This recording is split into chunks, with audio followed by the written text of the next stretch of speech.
Let's talk about the anatomy of thoughts just for a little bit, because you think about it in terms of your physical body, but let's talk about what a vibration is, what energy is, what a thought is, and what an emotion is.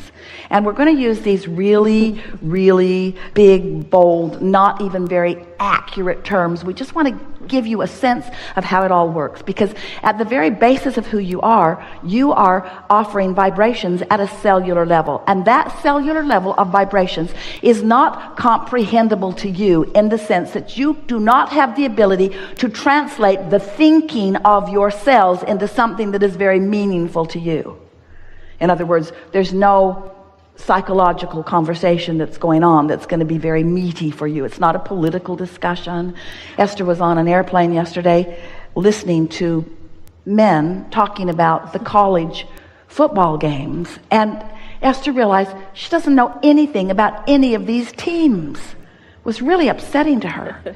She just wished that they would talk a little bit about some team that she knows. Just throw out one name I know, but no. It was all these things that Esther's never focused on, and Esther thought, I need to brush up on my college football, because if I'm going to eavesdrop, I need to be in the loop a little bit, because this conversation just sounds like blah, blah, blah, blah, blah, blah, blah to me.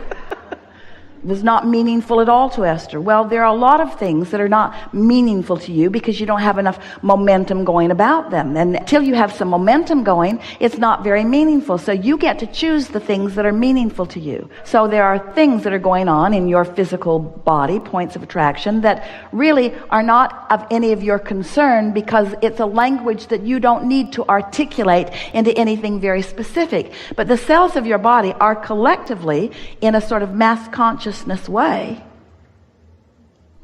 emitting a consensus of how they're doing, which you can feel emotionally. So if you are looking for evidence of feeling good and finding even the slightest evidence, and then you are taking that emotion of feeling good and you're actually commenting on it, I feel good. Ooh, I feel good in my body today. Now you've increased the momentum of that. Are you getting a sense of what we're talking about? And that's what you want to do relative to all subjects all day, every day. Add emphasis to the ones that feel good and de-emphasize the ones that feel bad by taking your attention from them. And then watch what happens. If you are monitoring manifestations, and at that point making your statements of how you're doing, the momentum is already too far down the road and you have very little control. But when you start caring about the way you feel, and you are caring about the emotions, and you are deliberately taking something that feels a little good and focusing on it until it increases and becomes more, before you know it, and we're talking about days really, manifestations of things that you have been wanting for a very long time will begin being realized by you in your experience. And at those realization points, you're going to then say, well, I guess I've been getting this right. And so that's just the process. Try it a little. Try to feel for the feeling of fun just for a few days and watch what happens in your life. Try to feel for a feeling of appreciation just for a few days and watch what happens in your life. Show yourself how you have come closer to who you are with these general thoughts. You didn't trip over. Esther's been talking a lot about what she's tripping over. She said to at least 5 members of her staff, maybe not the mobile crew, but the home crew, I'm tired of tripping over that. Let's do something about that. I don't want to trip over that anymore. I don't want to trip over that anymore.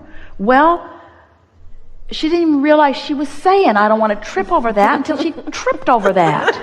And now that she's tripped over that, around the world, she tripped over that. It's got her attention. I'm going to stop saying I'm going to stop tripping over that. I'm not going to trip over that. Scotty said, oh, I'm really sorry about that. And Esther said, I create my own reality. Damn it. I create my own reality. Nobody's responsible for anything that happens to me. Everything that comes to me is as a result of what I've got going on vibrationally. Don't you love knowing that? And don't you love manifestations that explain to you what you've got going on vibrationally? Don't you love that? Mm-hmm. Would you really want it to be any other way? No. And don't you love knowing that it's all for you? Doesn't it feel good to be in that spotlight? Yes, don't you like being in that spotlight where everything that is occurring in your experience is a reflection of what you're doing vibrationally, what you're doing emotionally, how you are tending to your own point of attraction? You're powerful. You're powerful. And the trajectory of your deservability is more powerful than Esther can even find words to explain to you.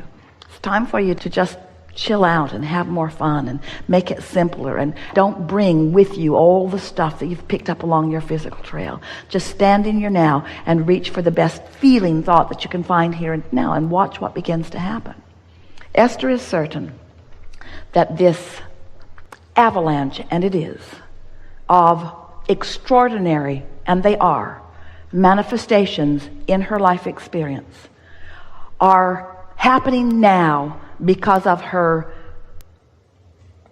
few weeks of sitting with her notebook and deciding to focus for 15 or 20 minutes unconditionally. To find a feeling without needing something to have produced it.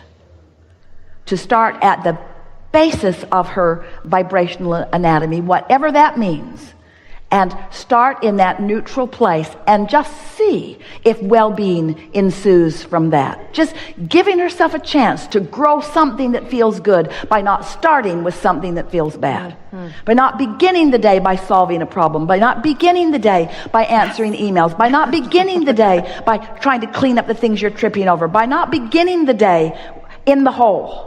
Instead, beginning in that neutral place and just letting the universe show you the goodness that will come to you if you start in that neutral place, you see. And then, once that momentum gets going, then the things that begin to happen are far more than emotions. It's rendezvousing with people and things coming into place and financial enterprises coming together and all kinds of things coming that just make you stand back, and most of the world stand back if they were watching it and understanding it in amazement at the blessedness that you are living, you see.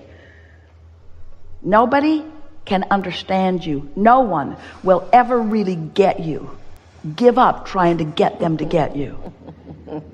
You're not going to make them understand. You cannot explain yourself to anybody because nobody can get your point of attraction. And the harder you try to explain to someone who's not getting it who you are, the less you be who you are. Yes. You let them train you into their awareness of you. Yes. You don't want their awareness of you. You want your awareness of you. Your warm, loving, appreciative, well-being version of you, the one that your inner being holds and tends to and knows and flows to you.